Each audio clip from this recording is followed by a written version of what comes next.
bigas. Tumigil ka, meron ako ngayon. Naku, ano ba naman yan? Wrong timing ka na naman eh. Wala tayong magagawa. Babae ako eh. Kailan pa ba yan?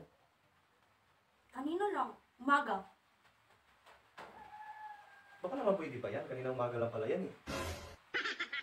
Walastik ka talaga. Napakahilig mo. Gusto mong maging crime scene tong kwarto natin? E paano na to? Hindi to lalambot hanggang hindi na ipapasok. Buti pa ganito gawin mo. Pumunta ka doon kay Kumare. Oh, ano naman gagawin ko doon? Doon ka mismo. Walastik ka. Kung ano-ano namang nasa isip mo eh. Hindi nga. Pero biro. Papayag naman kaya yun. Oo, papayag yun. Magdala ka ng 500. Pag naka-score ka, bayaran mo siya ng 500. Sigurado ka ha? Hindi ka magagalit ha? Oo nga, promise. O sige, sige. Papunta ako nun. Kung hindi ka lang talaga kailangan eh. Mahal. Alis na ako ha. Ano nga pala sasabihin ko doon?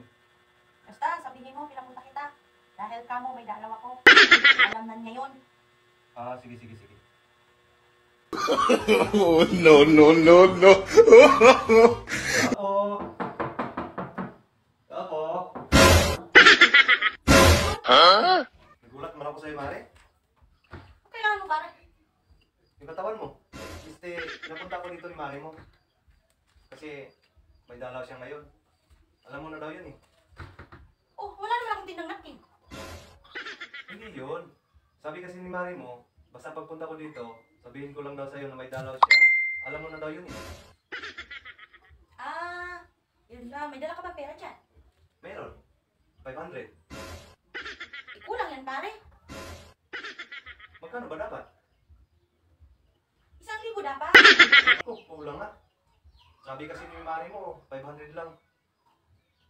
Pwede bang 500 muna? Sa isang araw na lang yung kulang? Aba, pare, marunong ka pala ng Indian style, ano?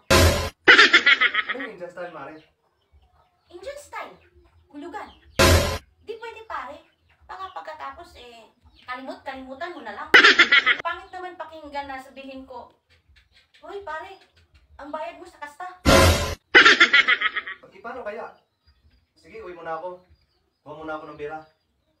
Sige, pare, pasensya na, ha? Sige, balik ako ha. Baligo ka na ha.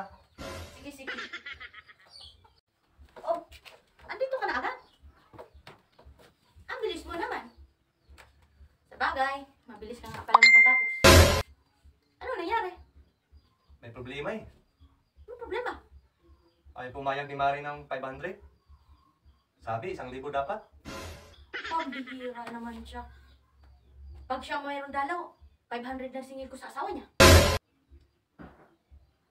Tapos ngayon, singilin ka niya ng 1,000. Wala pala siyang pakisama eh.